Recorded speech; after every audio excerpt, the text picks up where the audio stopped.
Now, the first type of particle that's emitted during decay, which is an alpha particle.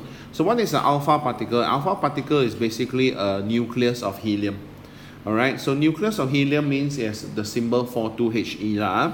So whenever any nucleus undergoes alpha decay, what will happen is your nucleon number must drop by 4 after the decay, proton number must drop by 2.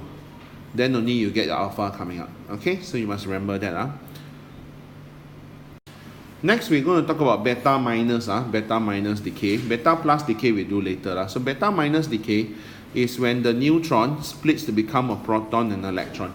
Because during beta decay, right, the electron actually comes out from the nucleus. Then people say, but the nucleus has no electron. Right? The nucleus only has protons and neutrons, right?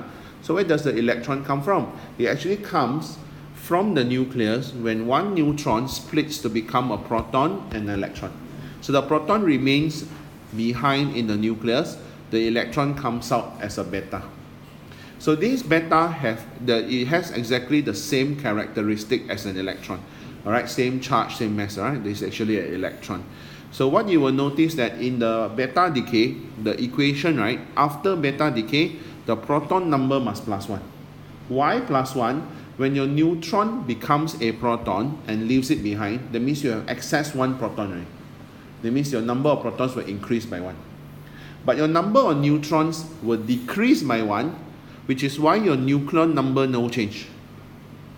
Because you see, let's say you got 5 neutrons and 5 protons, that means your nucleon number is 10 and your proton number is 5. In beta decay, since 1 neutron becomes a proton, so now you're left with 4 neutrons only. But remember, it becomes another proton, so your number of protons is 6. So your proton number becomes 6, but your number of nucleons remain the same. Because instead of 5 neutrons, 5 protons, now you have 4 neutrons and 6 protons, which gives you the same total. That's why your nucleon number must be the same. Okay, so your proton number will plus 1, then you write down the symbol for the beta, which is an electron, and energy is released. So if you can't see, right, I'll write it down for you. So let's say you had 5 neutrons and 5 protons.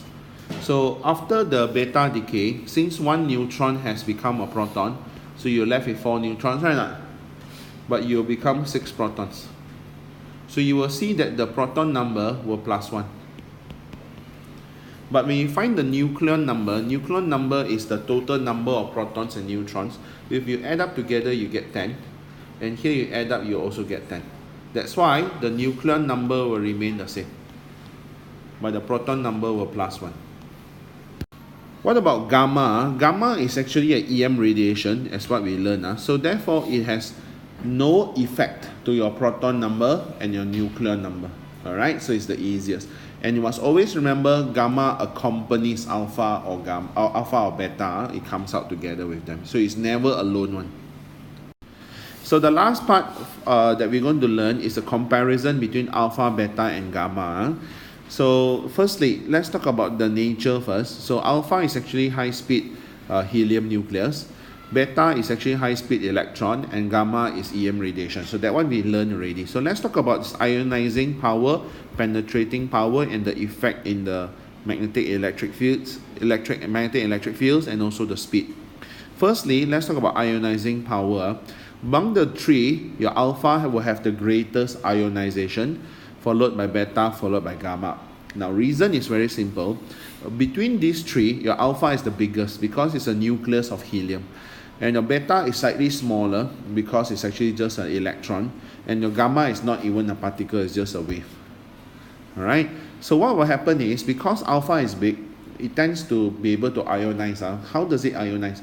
When alpha passes through air, it actually collides with the atoms of the air, for example, and knocks out their electrons. And then that causes the air molecules to become ionized. It's called ionization. Do you understand? So it's quite big. So imagine in this room, if I release an elephant running through the room, chances of it hitting a few of you is quite high, right? Very hard to avoid the elephant, right now. So elephant is an alpha. But beta is a small one, maybe a mouse. So the mouse runs through this room, chances of you being avoid is much higher. So probably will touch 1 or 2 of you, but not so many, right?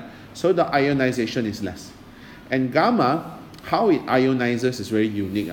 It doesn't like, because it's not a particle, so it's not like colliding, but it carries energy. So if the energy of the gamma matches the energy needed to ionize the atom or molecule, then it's absorbed, then you ionize. But chances of that happen is very low, so very low ionization. So when you talk about penetrating power, it will be opposite, because you know why?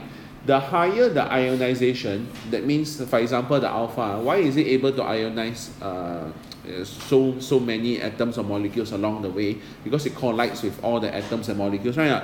But every time it collides, it will lose its Ke. That's why it will stop very quickly. So therefore, the one with highest ionization, which is alpha, will also have the lowest penetration, because it loses its energy very quickly. Whereas beta has less ionization, so chances of knocking is much less, so it has higher penetration. And lastly, gamma, since it has the lowest ionization, that means it loses very little energy along the way, it will have the highest penetration. So you need to remember this, which one has the highest ionization, which has the highest penetration, and the lowest ones. Now, you also need to know approximate values. For example, penetration of alpha is about 5 to 6 centimeters of air, and it's about, in terms of 0.01 mm of aluminum. It means very, very thin pieces of aluminum. And beta, it will have many centimeters of air, so usually we take it as more than 10 centimeters, and then a few millimeters of aluminum.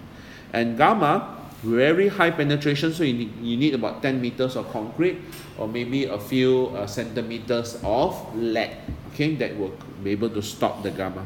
Okay, now next one, motion in magnetic electric fields. For alpha, because it's positively charged, it will be deflected, but not much because it is heavy.